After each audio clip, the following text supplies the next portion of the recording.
주님 평화. 예, 여러분, 기억이라는 걸 우리는 다 하게 됩니다.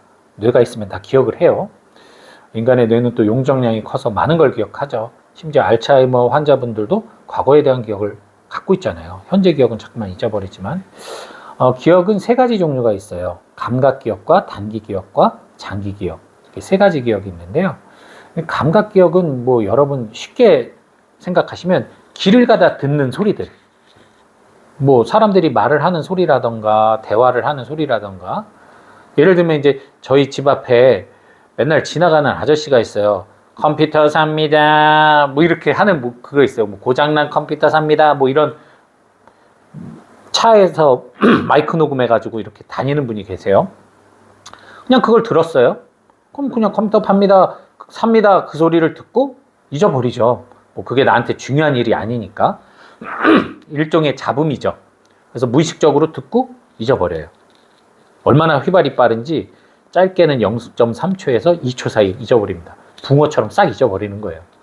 자, 그런데 방금 이것이 목소리가 독특하잖아요. 컴퓨터 삽니다 이 소리. 그래서 순간 저 사람 말투가 이상하네 하고 기억을 했어요. 그러면 뭐 한동안 컴퓨터 삽니다 재밌다 라고 생각을 할 수가 있겠죠. 그럼 요게 한 10초, 20초 기억을 할 수 있어요. 그런데 제가 어떤 죄송합니다. 지가 자동적으로 꺼져서 제가 어떤 다른 것에 지금 신경을 써야 돼요. 이따 까야지, 혹은 뭐 세수해야지, 다른 것에 신경을 쓰는 순간 이것은 그냥 잠깐 저용량으로 저장했던 기억이기 때문에 사라져 버려요, 이내. 그래서 바로 다른 것에 몰두하고 집중하게 됩니다. 그러니까 그냥 인식하는 수준이에요, 이건. 아까 감각 기억은 인식하기 전에 사라져버리고, 이 단기 기억은 인식을 하는 수준. 그런데 지금 제가 여러분한테 저희 집 앞을 지나가는 컴퓨터 삽니다 이걸 얘기하잖아요. 이건 제가 계속 기억하고 있다는 얘기예요. 왜? 이게 계속 아침마다 반복적으로 이 사람이 차를 몰고 우리 집 앞을 지나갔기 때문이에요. 그래서 제가 이걸 완전히 기억하게 된 거죠. 그래서 이것은 저에게 일종의 추억처럼 이야기가 되는 거예요. 경험이 돼버린 거죠. 그래서 이게 장기 기억이 돼서 지금 여러분에게 이야기할 수 있는 거예요. 처음 들었을 땐 잊어버렸어요. 그러나 목소리가 이상하다는 것을 인식했을 땐 잠깐 기억을 했지만 다른 것을 하다 보면 이내 잊어버려요. 하지만 이것을 계속 반복하다 보니까 그것이 내 머리에 완전히 저장이 돼서 전 이것을 언제 어느 때 10년이 지나도 그 얘기를 할 수가 있게 되는 거죠. 자, 근데 여러분 기도하시는 거 있잖아요. 기도문 보면서 기도하시는 거 많이 하시는 분들 계시잖아요. 오래 하신 분들도 계시고 참 열심히 하세요. 그래서 기도를 오래 하신 분들은 분명히 기도문을 거의 다 이제 통성으로 하는 기도를 다 외워요. 입에서 외우고 있어요. 이게 뭐냐? 이미 장기 기억에 저장이 됐다는 거죠. 그런데 신기하게도 분명히 장기 기억에 저장이 돼 있는데 혼자 하라고 그러면 갑자기 긴장을 하면서 말을 하지 못해요.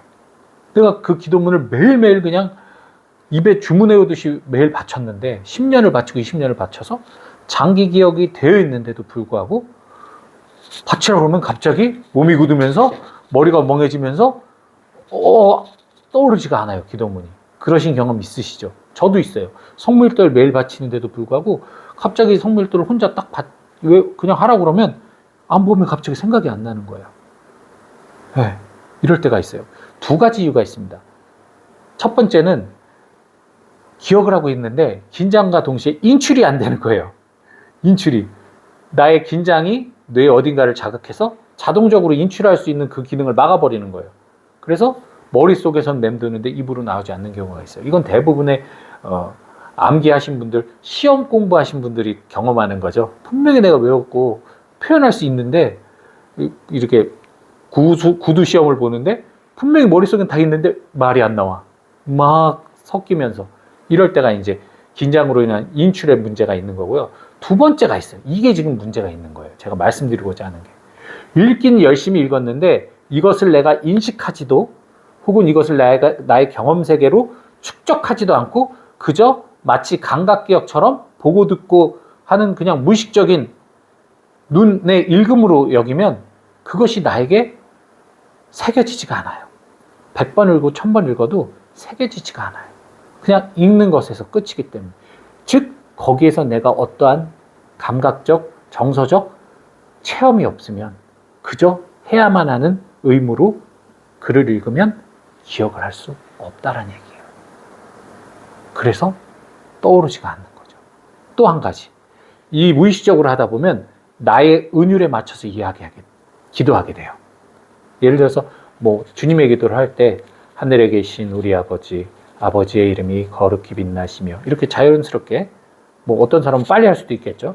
하는데 우리가 보통 기도를 같이 많이 하다 보면 하늘에 계신 우리 아버지, 아버지의 이름이 거룩히 빛나시며 어떤 은율이 생겨요. 아마 여러분 본당 가서 미사할 때 보면 다 기도에 은율이 있잖아요. 그것으로 계속 아무 생각 없이 그 은율에 맞춰 기도하다 보면 갑자기 그냥 너의 생각, 너의 기도를 하라고 했을 때 그 은율대로 하지 않기 때문에 갑자기 그 암기가 게 떠오르지가 않는 거예요. 네. 왜냐면 그 은율까지 암기가 돼 있는 거예요. 그 조건이 이렇게 감해지면 갑자기 암기한 게 떠오르지 않거든요. 그러니 내가 그냥 은율에 맞춰서 의식의 흐름에 맞춰서 기도하는 것, 이것은 단기 기억으로도 가지 않고 단기 기억까지밖에 가지 않고 장기 기억으로 머무르지가 않습니다. 그래서 여러분들이 여러분들의 기도를 하셔야 되는 거예요. 기도문만 그냥 읽는 것이 아니라 아침 기도문 쭉 읽고 저녁 기도문 쭉 읽고 공식대로 성찰 20초간 성찰한다. 20초간 있다가 읽고 이러면 여러분들에게 기도는 그저 단기 기억에서 끝나는 아무런 의미 없고 나한테 아무런 영향을 미치지 못하는 기도가 되는 겁니다. 장기 기억으로 가셔야 돼요. 그래야만 여러분들이 기도에 기쁨을 느낄 수 있고 그 기도를 기억하여서 다음 기도할 때 더욱더 풍성한 기도로 이어질 수가 있는 거예요. 기억이 쌓여가니까. 그래서 여러분 기도를 좀 더 깊게 성찰하시면서 바치는 염경 기도를 할지라도 성찰하시면서 바치는 연습을 해보시기 바랍니다. 주님 평.